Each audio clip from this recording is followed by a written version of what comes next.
Really excited to be able to present to you all the Sayata RSA platform. RSA stands for Retail Select Access, and as Lexi had mentioned, we partnered with CID to be able to give you guys access not only to a multitude of industry-leading carriers, but arguably the most efficient yet effective way to place monoline cyber insurance in today's marketplace. Whether you're looking at shopping an existing cyber policy that you have, or you're looking to expand your book of business and look to cross-sell additional lines, increasing retentions and what have you.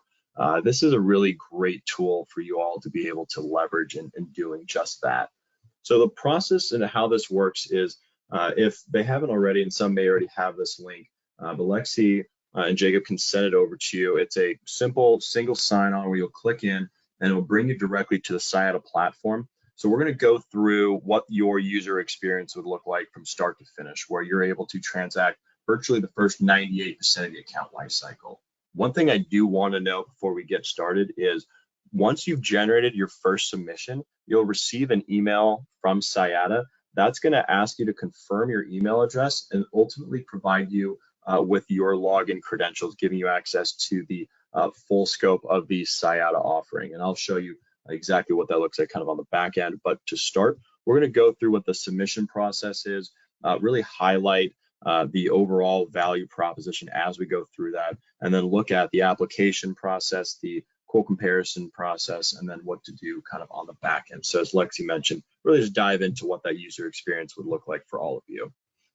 So to start, once you click on the RSA link that gets sent over you, you'll be prompted to this page right here. So it'd be a one-time data entry looking to enter your agency name, your own name and email address, as well as opting in to include your logo.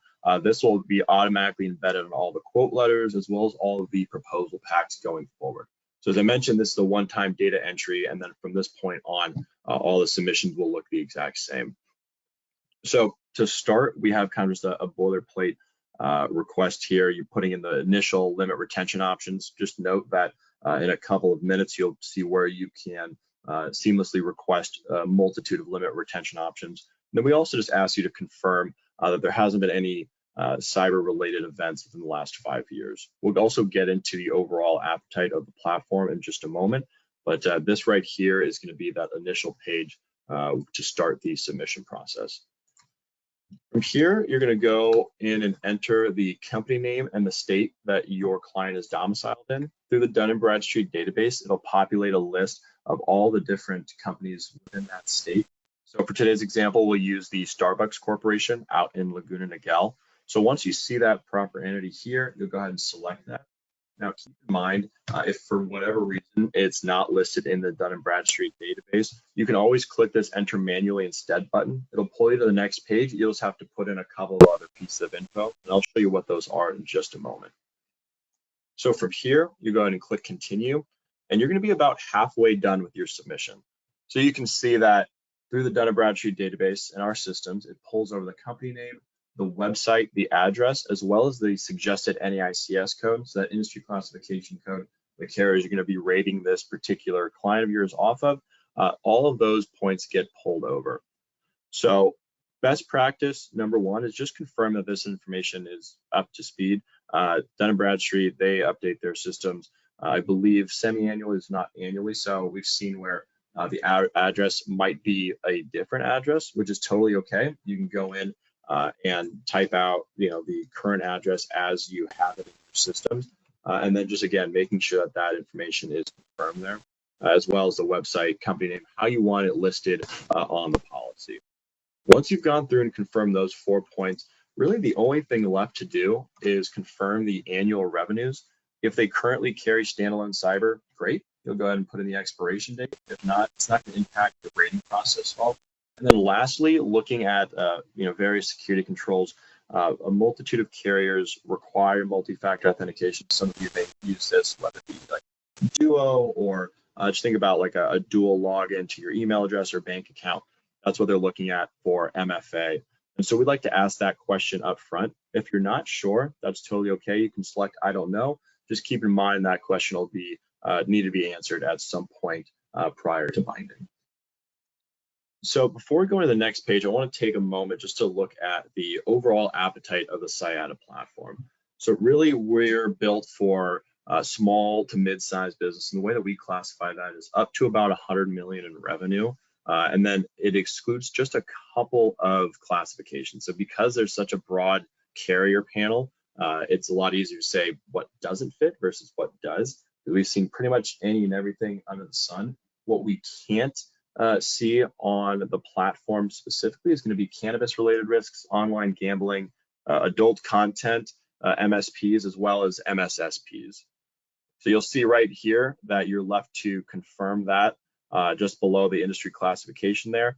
But as long as it meets that parameter, there's no claims and it's under 100 million in revenue, that's going to be able to be submitted through the platform.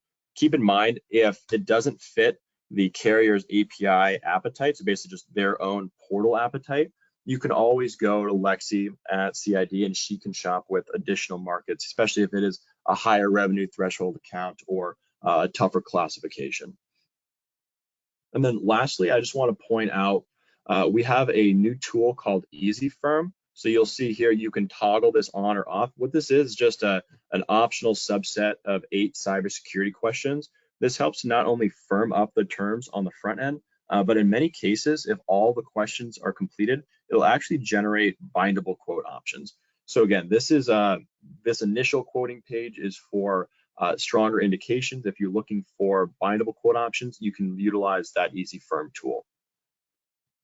So that's it. That is the entire submission process. And so, historically, folks are either, send an application to, the Lexi and the folks at CID, or, they can get access to individual carrier portals. So what we've just done is we've entered the basic info. Now we're going to go ahead and click on Get Quotes. And so what's happening here is we're backing into each of the carrier portals via API and pulling those terms in real time. So instead of taking 5 minutes on one account, maybe 20 minutes on another carrier quote, you're able to access a multitude of carriers, getting all the quote options back in a matter of ranging anywhere from about 30 seconds up to about 2 minutes, depending on the carrier. So you'll see in the next minute or so, we'll get the rest of these quote options back. So what this page right here is going to be the quote comparison page. So it's just a side-by-side breakdown and snapshot of the sublimits, as well as the costs and some of the carrier specs for each of the quotes being offered here. You'll see it break down by first party, third party, and cybercrime, as well as a price details down below. So what's really great about this page is you can visualize immediately what quote options you have available for your client.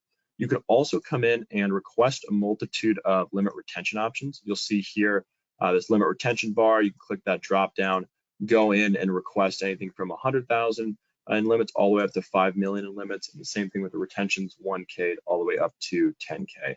And it'll do the same process. It'll go back into the carrier portals, pull those updated terms for you. A couple other things to note on this quote comparison page here. And this is something that you can click back into at any point in time, whether it's immediately after you generate the submission or 2 weeks down the road, you want to go and alter some of the limit retention options, or even adjust the basic information. As you can see up here, it'll create that drop down that you can go in and make the adjustments to. And same thing with the Easy Firm questionnaire. It'll have all those 8 questions that you can come in here and answer. So I want to take some time and look at the proposal pack. And in my opinion, it is one of the most valuable aspects and largest value propositions of the Sayata platform. And the reason for that is not only is it a side-by-side comparison that allows your clients to visualize what kind of coverage they can see for the particular quote, but it really doubles as a sales tool for you as a retail agent. And so you'll see what I mean by that in just a moment here. So it's going to be tailored to your client. It'll have your logo embedded on all of these pages. And then next, you're going to see a table of contents, the next steps in the process. And then you jump right back into that side-by-side comparison. The one thing that you'll notice, though, is that this really doubles as an educational piece. And the first visualization of that is just the brief definitions under each of the coverages being placed. The goal here is to provide some additional clarity to your clients of really just what they're looking at in this proposal pack. Scrolling down a bit further, you have again that cost breakdown associated with each quote. We also embed pre-filled digital and PDF applications, as well as sample policy forms and full quote letters. I'm going to circle back to this in just a moment, as it's a pretty important step in the process. But scrolling down a bit further here, you're going to see the additional quote options, and this is fully customizable too, right? You can add as many different quote options with varying limit retentions as you would like. You can simply just provide one quote option that you feel is best, or of course, always rely on the expertise of Lexi to make recommendations as well. So there's a lot of different ways that you can customize this proposal pack. And then we get into really my favorite part, where I've just found the most value over the years, both being on the wholesale side, working with retail agents, as well as now being on the InsurTech side here at Sayata. That's going to be the educational aspect of the proposal pack. So you start with a really well-rounded FAQ sheet, typically answering most of the questions that your clients are going to have up front, providing some additional clarity there. And then definitely the most valuable part of the educational side is going to be the industry-specific claim scenarios. So based on the NAICS code that was generated at the time of quoting, that'll actually determine the verbiage used in each of these 5 scenarios. So it immediately becomes much more applicable to your client, breaking down the top 5 exposures, potential situation, cost impact, and even a back-end resolution for each of those scenarios here. This is then followed up by a cyber insurance glossary, a cybersecurity and regulatory glossary. And then for you all as retail agents, we know that covering your E&O is very important, and so we've built in an acknowledgement of rejected coverage letter. So scrolling back up here, as I mentioned, it's really important to look at the application process, as this will impact kind of how you're able to prompt bind requests and generate those requests going forward. So there's a couple of different ways that you can do this. We have the digital application that's built in for each of the carriers. So it's basically just taking the application, putting it through DocuSign, and going through that way, which is a very effective way.